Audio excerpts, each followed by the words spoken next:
Hello everybody, I'm XCHICKAMUNGUSx bringing you a review today of King of Fighters XII for the Xbox 360 and the PlayStation 3. This is a 2D fighter bringing back that old school charm of the 3v3 fighting games. You start off with 22 characters, all from previous SNK titles like Fatal Fury and of course King of Fighters. Now, you first start off this game and you realize right away that this is not a button masher like some 3D fighting games. You actually have to go to the command list and learn the moves, and you really appreciate it in the end because it's very satisfying when you actually learn how to play the game. But in a way, it does make it a little less casual gamer friendly. The command list is pretty sparse in the game, with some characters having only 4 moves in their command list and others having upwards of 10 or 11. The attack buttons are pretty simple. You have the light punch, the heavy punch, the light kick, and the heavy kick. Simple, right? But when you think of all the really cool moves, pretty much needing a joystick to pull off, it kind of sucks when you're using your 360 controller, unless you're really good with your thumbsticks. Otherwise, if you're stuck with the 360 D-pad, you're out of luck when playing this game, and you really need an arcade stick when you play. Speaking of cool moves, this game's flair is definitely in the super special attacks and the critical counters. At the bottom of your screen, you'll notice that you'll have a meter. This is your super special attack meter. This meter builds up when you attack your opponent and when you block your opponent's attack. When this meter hits max, you can unleash a powerful attack against your opponent. But along with practicing the move input for this attack, you have to be very aware of the distance that the attack covers, and you have to practice good timing, or else you wind up wasting your super special attack. The critical counter meter, which is new to the franchise, is definitely something you have to be aware of as well while fighting.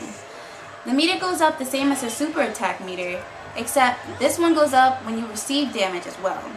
When the meter hits max, you only have a few seconds to land a heavy attack on your opponent. When you do this, this will activate the critical counter meter.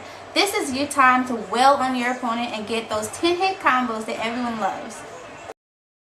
There's no story mode, which may be a downer to some casual gamer fans, but instead there's an arcade mode which takes you through a 5-stage time trial King of Fighter tournament.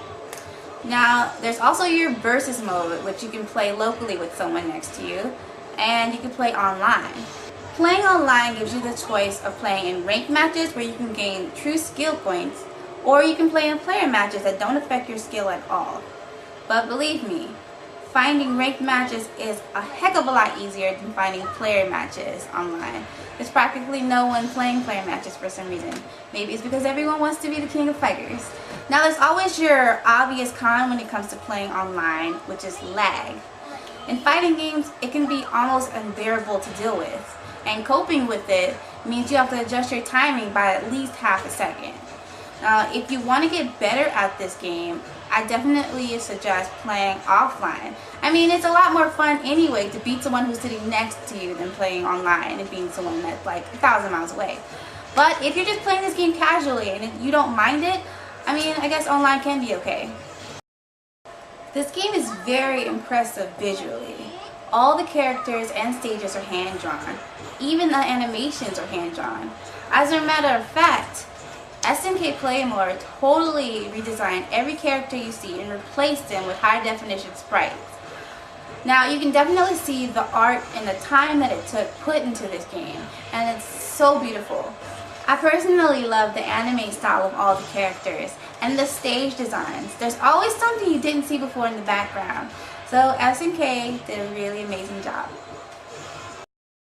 Now, there are a few cons to the game. I did go back and do a little bit of research and play King of Fighters 98 to get a feel of what King of Fighters used to be, although it's been around for 15 years, so a lot longer. But they did take out a lot of the moves for some of the players. Like I said before, the move list is pretty small for a lot of the players. And playing old characters like Leona and noticing that she had so many moves back in the day that they took out, it kind of saddens me. Also, I noticed that the total redesign of the sprites are amazing. HD quality, amazing. But They did change some of the stances, and I know a lot of people who are very familiar with some of the King of Fighters titles may not like some of the changes. Now, that's sort of a con for a fan and not for a casual game that's just going to pick up the game.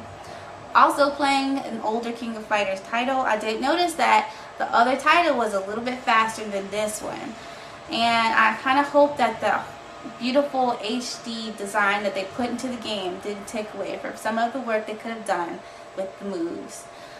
But otherwise, this is a really great game.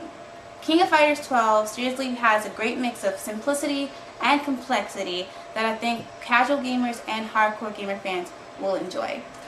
The moves are very intuitive, and once you get to learn the moves, you get a little quicker, and it does become sort of a fast-paced 2D fighter. The style of the art and the anime is really beautiful, and I recommend this game for the King of Fighters fans that's been dedicated to it for 15 years, and casual gamers who just want to get their feet wet in a new 2D fighter. This has been a XCHICKAMUNGUSx KILLTACULAR review. Peace out.